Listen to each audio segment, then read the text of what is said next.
इस एएसआई के 2003 के आदेश में सीधे तौर पर कहा गया था कि इस परिसर में जो विवादित परिसर है उसमें हिंदुओं को पूजा करने का अधिकार जो है वो नहीं था, बल्कि मुस्लिम समुदाय को नमाज अदा करने की अनुमति जो है इस एएसआई के आदेश में दिया गया था। अब उसी आदेश को जब मध्य प्रदेश हाई कोर्ट ने रद्द कर दिया है तो निश्चित तौर पर मुस्लिम समुदाय जो है अब नमाज अदा नहीं कर पाएंगे और ये एक बड़ा सेटबैक है और यही वजह है कि एक तरह से मुस्लिम पक्ष के लिए झटका है और हिंदू पक्ष के लिए एक बड़ी राहत है।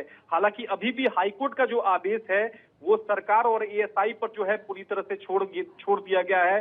विवादित संपत्ति के अंतर्गत जो गौशाला मंदिर है, सांस्कृतिक संरक्षण है, उसके लिए प्रशासन प्रबंधन आगे करेगी और एएसआई जो है अभी भी एएसआई इस पूरे जो मोन्यूमेंट है उसकी संरक्षण जो है वो करेगी। हालांकि एक पक्ष यही है कि मुस्लिम पक्ष के लिए एक बड़ा झटका है क्योंकि नमाज अदा करने की जो इजाजत थी एएसआई 2003 के आदेश में, उस आदेश को हाई कोर्ट ने रद्द कर दिया है। इसका साफ मतलब है कि मुस्लिम पक्ष जो है इस फैसले के खिलाफ निश्चित तौर पर सुप्रीम कोर्ट का रुख करेगा आने वाले दिनों में। जाहिर सी बात है, करोड़ों हिंदुओं की सालों पुरानी भावना को न्याय मिलने जैसा ये फैसला माना जाए। अखिलेश,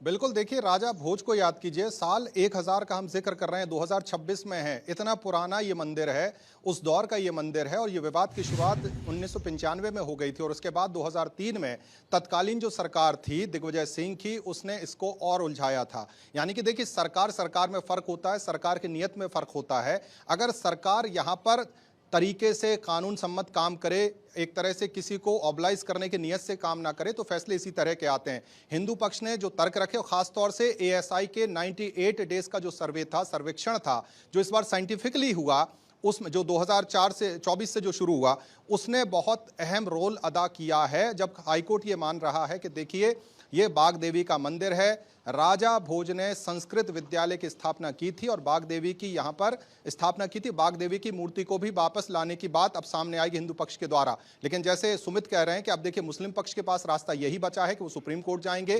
कमाल मौला जो मस्जिद है उसको लेकर उनकी बात है, लेकिन साफ तौर पर हाईकोर्ट ने एक टूक या कहें बिल्कुल क्लियर ये लाइन दे दी है कि ये हिंदुओं की संपत्ति है और एएसआई का भले अधिकार हो, लेकिन यहाँ पर पूजा का अधिकार अब सुरक्षित होता है, अलग से नमाज यहाँ पर नहीं होगी। 2003 का जो या कहें 2003 में जिस तरह से विवाद खड़ा हुआ उसका पटाक्षेप होता दिख रहा है। अब सुप्रीम कोर्ट क्या आगे फैसला लेगा, किस तरह से चीजें आगे बढ़ेंगी, वो देखना दिलचस्प होगा। लेकिन फिलहाल ये बड़ी जीत है हिंदू पक्ष की और जो सालों से एक तरह से डिमांड चल रही थी और पिछले 3 दशक से जो उलझा हुआ मसला था उसका सॉल्यूशन हो गया।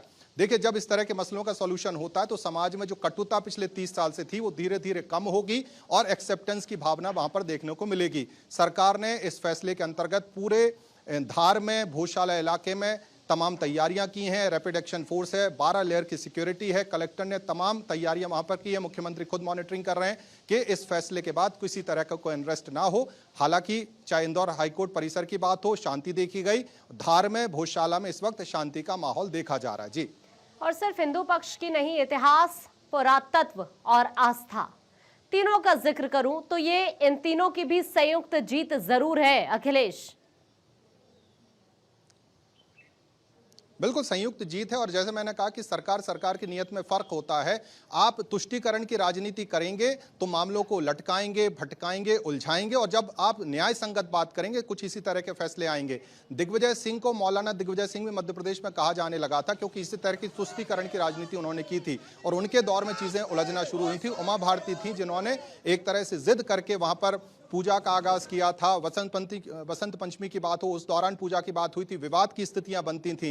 लेकिन अब धीरे धीरे पिछले 10 साल में चीजें बेहतर हुई हैं और अब इस फैसले के बाद चीजें और बेहतर होंगी। और जैसे आप खुद कह रहे हैं कि इतिहास की जीत है, क्योंकि कोर्ट ये खुद मान रहा है कि राजा भोज ने इसको बनवाया। तो यकीनन राजा भोज ने अगर बनवाया था, 1000 सदी की बात है, 1000 एरा की बात है, उस समय जब राजा भोज यहाँ पर संस्कृत सिखाने के लिए विद्यालय बनाते हैं, माता सरस्वती की स्थापना करते हैं, तो अपने आप में बड़ी बात है। तो संस्कृति की बात हो, इतिहास की बात हो, कानून की बात हो, तीनों बातों में और जिस तरह से इस केस को हिंदू पक्ष ने लड़ा वो भी देखना होगा। हिंदू पक्ष ने खासतौर से साइंटिफिक एविडेंस के आधार पर एएसआई के साइंटिफिक एविडेंस जो है 98 डेज की जो बात हो और दूसरा कोर्ट का जो रुख हो 6 अप्रैल के बाद से लगातार सुनवाई करना होना, 12 मई तक 26 दिन लगातार सुनवाई होना और उसके बाद ये जजमेंट आना, बहुत कुछ कहानी कहता है बहुत लंबा इन चीज़ों को नहीं लटकाया जाएगा।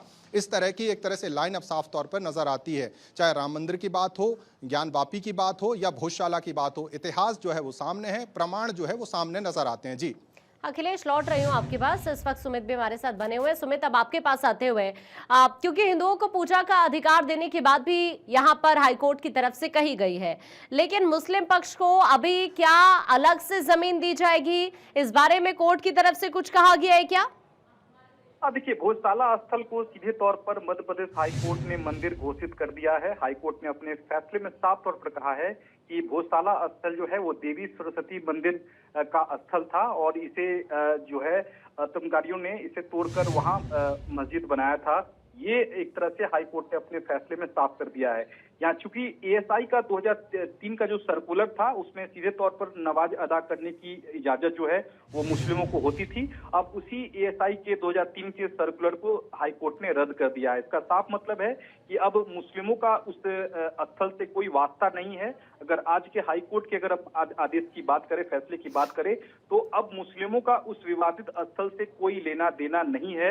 आज के हाईकोर्ट के फैसले के मुताबिक, चूंकि ये डिवीजन बेंच का फैसला है, 2 जजों की बेंच का फैसला है, लिहाजा अब इसके खिलाफ अपील अब सुप्रीम कोर्ट में ही की जा सकती है। यही वजह है कि अब इस पूरे मामले में मुस्लिम पक्ष का भी कहना है कि हम इस फैसले के खिलाफ सुप्रीम कोर्ट का रुख करेंगे, और वो करेंगे भी क्योंकि पहले भी उनको लग रहा था कि हाई कोर्ट का जो फैसला है वो सीधे तौर पर उनके पक्ष में नहीं आएगा, क्योंकि इस पूरे मामले की जो सुनवाई जो जज कर रहे थे उन्होंने खुद जाकर साइट विजिट की थी और माना था कि एएसआई की जो रिपोर्ट में जो बातें कही गई हैं वो बिल्कुल सही हैं और यहाँ निश्चित तौर पर देवी सरस्वती का मंदिर होने के सबूत मिले हैं। तो एएसआई ने अपनी रिपोर्ट में साफ कह दिया था कि यहाँ मंदिर के अवशेष मिलते हैं और यही वजह थी कि हाईकोर्ट ने इस पूरे मामले में भोजशाला स्थल को देवी सरस्वती का मंदिर जो है वो माना है और इसे सीधे तौर पर मंदिर डिक्लेयर कर दिया है और मुस्लिमों को नमाज अदा करने वाले, अनुमति देने वाले जो एएसआई का जो सर्कुलर है उसे रद्द कर दिया है। तो आप जो सवाल कर रही थी कि अब मुस्लिम को वहां जमीन मिलेगी या नहीं मिलेगी, इसको लेकर जो है सीधे तौर पर हाई कोर्ट ने साफ कर दिया है कि वहां मंदिर था, यही वजह है कि इसमें मुस्लिम का कोई हक नहीं है।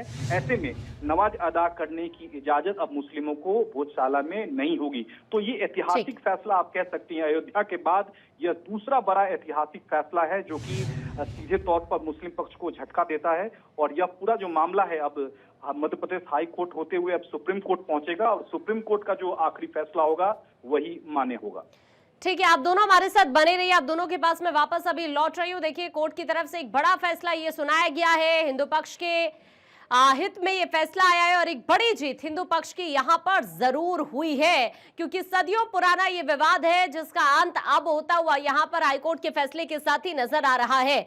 आज मध्य प्रदेश की हाईकोर्ट ने फाइनली धार भोजशाला मामले को लेकर फैसला सुना दिया है।